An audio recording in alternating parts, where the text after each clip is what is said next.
Good morning, students. This is class 11, subject chemistry, chapter some basic concept of chemistry. This is lecture number 2. In this lecture, we will study about SI units, accuracy and precision, and significant figures. So, we will start our lecture with SI units. So, what are SI units? Now, in earlier days, different types of units of measurements have been very popular in different parts of the world. Like for example, when we measure distance, miles, yards, furlongs, these units are used. So there is no uniformity in the conversion factor. There was a need of new improved system, and this improved system of unit has been accepted internationally. And this system is known as international system, or in short we can say SI units. So now, how we will define SI unit? The improved system of unit has been accepted internationally, and it is called international system, or we can say SI unit. So now basically there are 7 basic physical quantities on which the international system of unit is based. So one by one we will discuss these units. So these 7 units are length, which is represented by small l, SI unit is meter. Mass, symbol is small m, SI unit is kilogram. The next one is time, which is represented by T, small t, and SI unit is second. Electric current, represented by capital I, SI unit is ampere. Thermodynamic temperature, represented by capital T, and SI unit is Kelvin. Amount of the substance, symbol is small n, and SI unit is mole. Then next is luminous intensity, which is represented by IV, and SI unit is candela. So these are 7 physical quantities on which international system is based. So now first one is measurement of temperature. When we measure temperature, so basically there are 3 units: degree Celsius, Fahrenheit, and Kelvin. But SI unit of temperature is Kelvin. Now if temperature is given in degree Celsius, then there is a relation by which we can convert degree Celsius into Kelvin.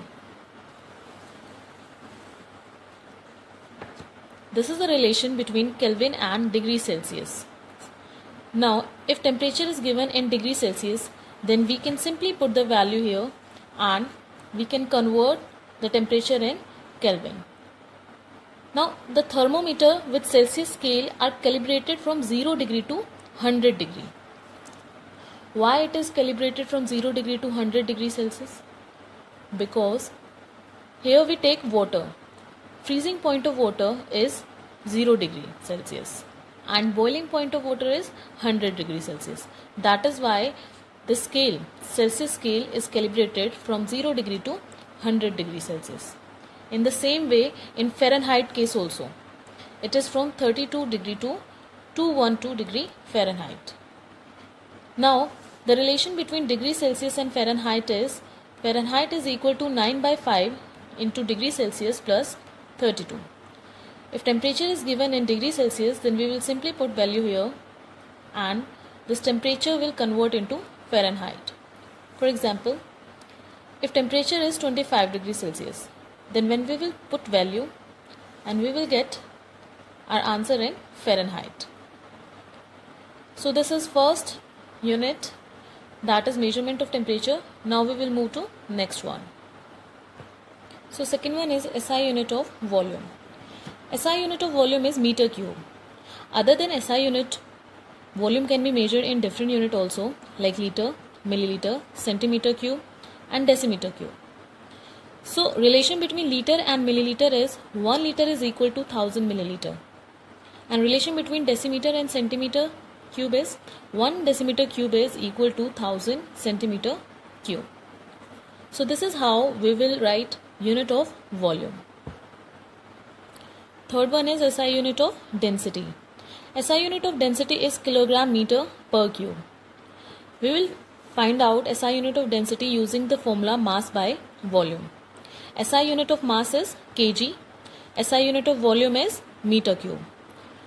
When meter cube will go in numerator, it will become kilogram meter per cube. Next topic is accuracy and precision. What is accuracy? If average value of different measurement is close to the correct value, then we will say that our answer is accurate, and this is known as accuracy. For example, when we measure length of a room, then the exact or the correct value of the length of the room is 10.5 meter. But when we measure length of the room, then each and every time we get different value. Sometimes we get 9, 9.1, 9.2, 9.3. So each and every time we get different reading. So now we will take average of all these measurements. And if average value of different measurement is close to the correct value, if average of all these value is equal to the correct value, that is 10.5, then we will say that our answer is accurate. Length of the room is accurate. We will understand this with the help of a table. So here there are 4 persons A, B, C, D, and these are the measurement 1, 2, 3, 4, 5. So person A take measurement. The first measurement is 10.3, second is 10.4, third 10.5, fourth one 10.6, and fifth one is 10.7. So you can see that each and every measurement is different from one another. So in that case, we will take average of all these measurement. So average of all these measurement is equal to 10.5. We already know that the actual length of the room is 10.5. So if average value of all the measurements is equal to the actual value, then we will say that our answer is accurate. So now person B, as you can see, first measurement is 10, second is 10.1, then 10.2, 10.3, 10.4. Each and every measurement is different from each other. We will take average of all these reading. Average of all these measurement will comes equal to 10.2. Now average is 10.2, but the actual length of the room is 10.5. That means average of the measurement is not equal to the actual value. So we will not say that our answer is accurate. That means answer is not accurate. In third case, first measurement is 10.1, second one 10.3, third one 10.5, fourth one 10.7, and fifth one 10.9. Each and every reading differs from one another by 0.2. Average of all these measurement is 10.5. Now as you can see, the actual length of the room is 10.5. So again the average is equal to actual length. So we will say that the answer is accurate. Now we will move to person D. Person D, when person D take first measurement 10, second 10.7, 10.9, 11.1, 11.3. Average of all these measurement is 10.8. But the actual length of the room is 10.5.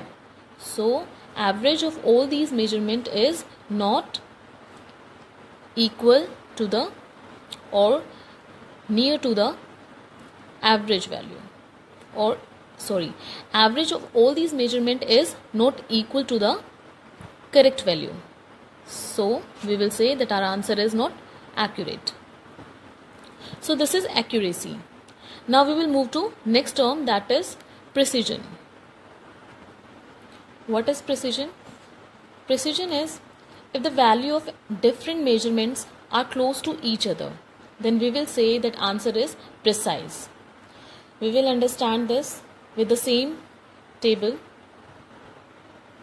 Now you can see that here person A takes first measurement, that is 10.3, second one 10.4, 10.5, 10.6, 10.7. So all these measurements, they are near to each other, they are close to each other. So when all the measurements are close to each other, then we will say that the answer is precise, and it comes equal to 10.5. Now actual length of the room is also 10.5, but precision is when all the measurement is close to each other. Now second one, 10.0, 10.1, 10.2, 10.3, 10.4. Now these readings, these measurements, they are also close to each other. So that means an average is 10.2. Now 10.2 is not equal to the correct measurement of room. Correct measurement of room is 10.5. But we will see only these readings, that if the measurements are close to each other, then that means and close to the average value. Close to each other and close to the average value. Then we will say that the answer is precise. So this answer is not accurate, but this is precise. Person C take readings 10.1, 10.3, 10.5, 10.7, 10.9. As you can see that in these measurement there is more gap. There is more difference in the readings. So, but the average comes equal to 10.5, which is the correct measurement of the room. So these readings, they are not close to each other. So we will say that they are not precise, but they are accurate, because average value is equal to the correct measurement of the room. So these readings, they are precise but not accurate. Now next one, 10, 10.7, 10.9, 11.1, 11.3. Average of these value comes equal to 10.8, which is not equal to the actual length of the room, which is equal to 10.5. Now these measurements, they are not equal, they are not close to each other, as well as the average of these measurements is not equal to the correct length of the room. So we will say that there is poor precision and poor accuracy. So this is how you can tell that whether the answer, whether the measurement or readings are precise or accurate. Now next topic is significant figures. What are significant figures? The total number of digits in a number, including the last digit whose value is uncertain, are known as significant figures. We will understand significant figures with the help of one example. So suppose mass of an object is 2.1324 gram and it is measured on analytical balanced. Now analytical balance has accuracy of 0.0001. That means the actual mass of the object, it can be plus minus 0.0001. So the actual mass can vary between 2.1323 to 2.1325. So actual mass of the object can vary between these two. Now you will observe here that value of these digit 2132, value of these first 4 digit is certain, fixed, but the value of last digit, it is uncertain. It can be 3, it can be 5, and it can be 4. So here we will define significant figures again. The total number of digit in a number, including the last digit whose value is uncertain, is called number of significant figures. So there are some rules by which you can find out number of significant figures in a number. So next is rules for determining number of significant figures. So there are some rules by which we can determine number of significant figures. So first rule is that all non-zero figures as well as zero between non-zero digit are significant. As you can see, the example 253. In this example, there is no zero. So all the non-zero number, they are considered as significant figures. So in this number, there are 3 significant figures. Now, Next number is 2005. Now if 0 is present between two non-zero number, then this 0 is also considered as a significant figure. So we will also consider 0 as significant figure. So total number of significant figures are 1, 2, 3, 4. So 4 significant figures are present. Now we will move to next number, which is 2.06. Now again 1 0 is present between two non-zero number. So the 0 is also a significant figure. So total number of significant figures are 3. So in this number 3 significant figures are present. Fourth number is 0.56. Now as you can see in this number, only 5 and 6 are non-zero number, and 0 before decimal point has no value. So it is not considered as significant figure. So total number of significant figure in this number are 2. So this is first rule. Now we will move to second rule. Second rule is zeros to the left of the first non-zero digit in a number are not significant. For example, 0.05. In this number, as you can see, that before decimal there is 1 0, and after decimal there is 1 0, and after this 0 there is one non-zero number. So zeros which are present to the left of the non-zero number, that means this 0, it is not considered as significant figure. So in this number, this and this 0, these are not significant figure. Only one significant figure is present, 5. So total number of significant figures 1. Now we will take next example, 0.0076. Now again 1 0 is present before decimal point and 2 zeros are present after decimal point. So these zeros, they are not considered as significant figures. So total number of significant figures in this number 1, 2. So 2 significant figures are present in this number. Now we will move to third rule. Third rule is if a number ends in zeros but these zeros are to the right of the decimal point, then these zeros are significant figure. See, first example is 5.0. Now in this number 1 0 is present after decimal point. So the 0 which is present after decimal point is also considered as significant figure. So total number of significant figures in this number 1, 2. 2 significant figures are present. Now we will take second example, which is 3.600 meter. Now again 2 zeros are present after decimal point. So according to this rule, if zeros are present after the decimal point, then we will also consider these zeros as significant figure. So 1, 2, 3, 4. Total number of significant figures are 4. Now we will move to next example, which is 0.0400 kilogram.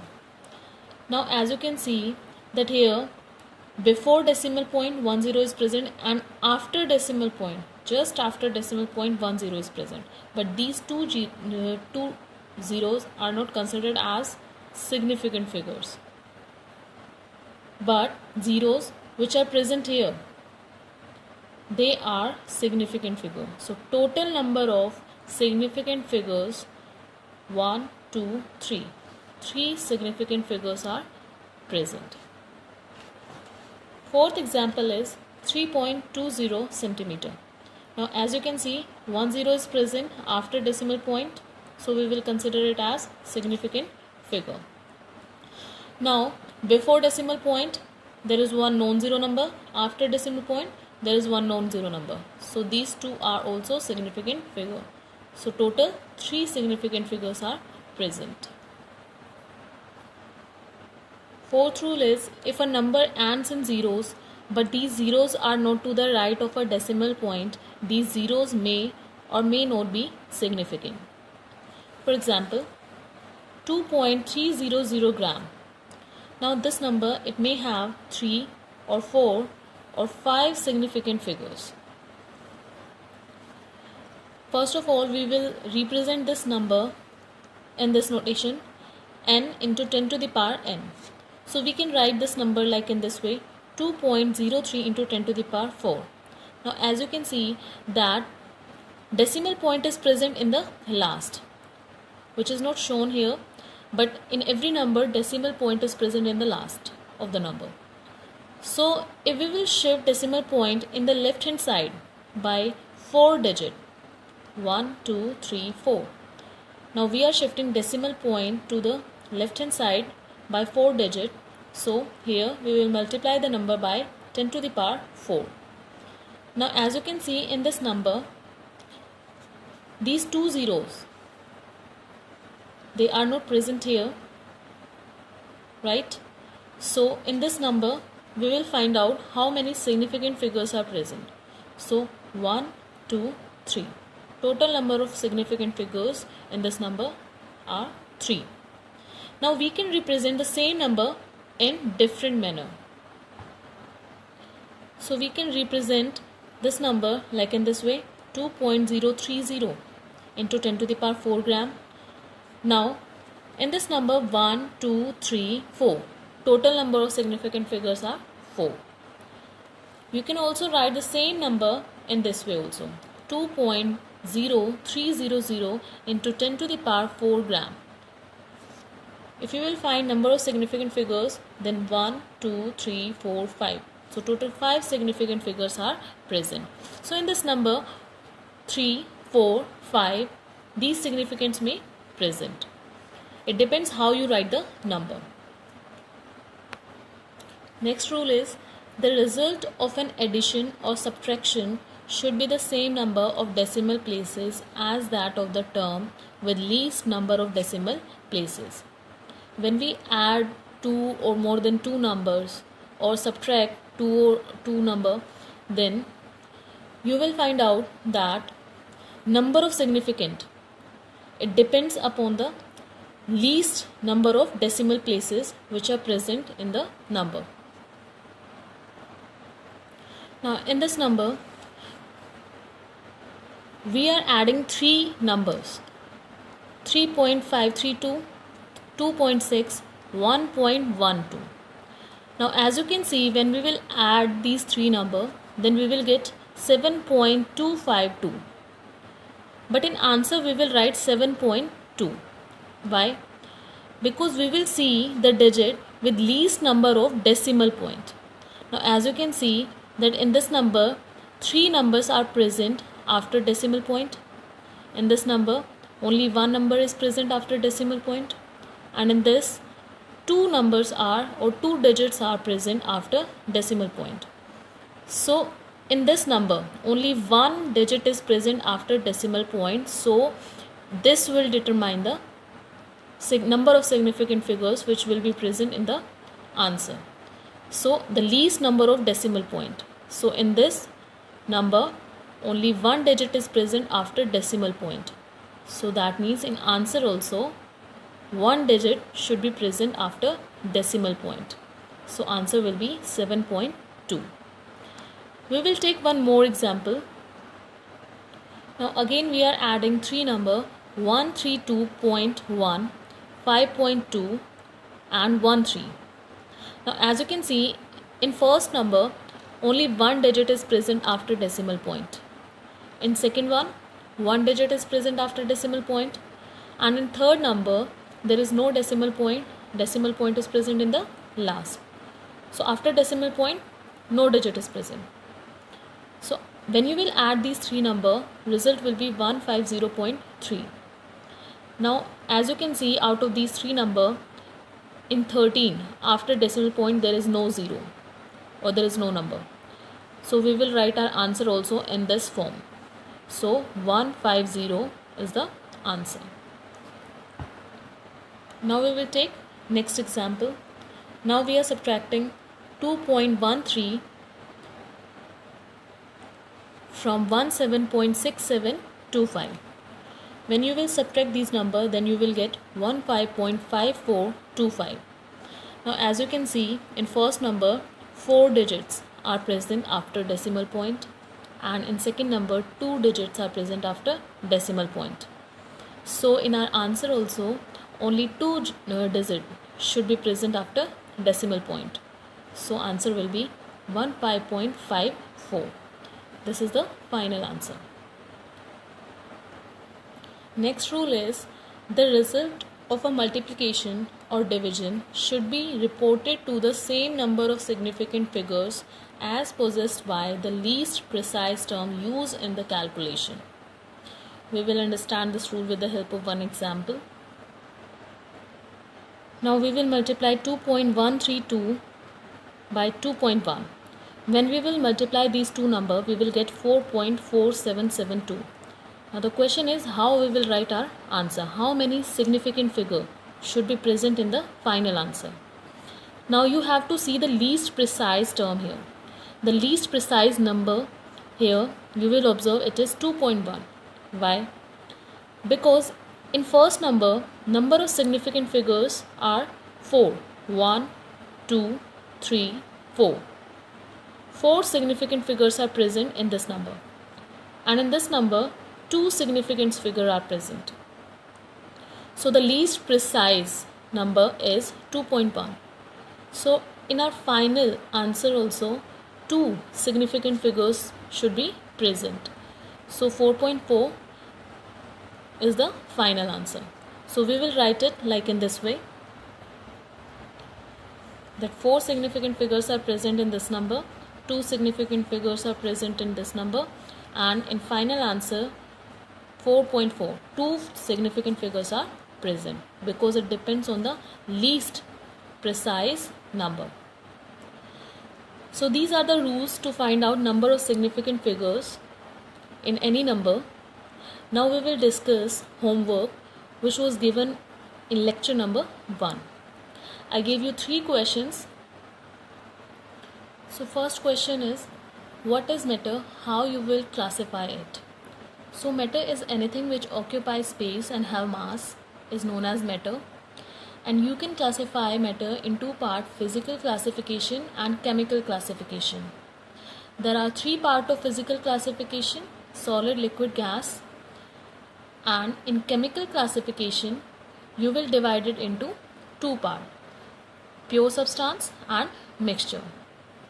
Now classification is already discussed in lecture video. You can see the flow diagram there. Now we will move to second question. So next question is air a homogeneous mixture or heterogeneous mixture? Explain.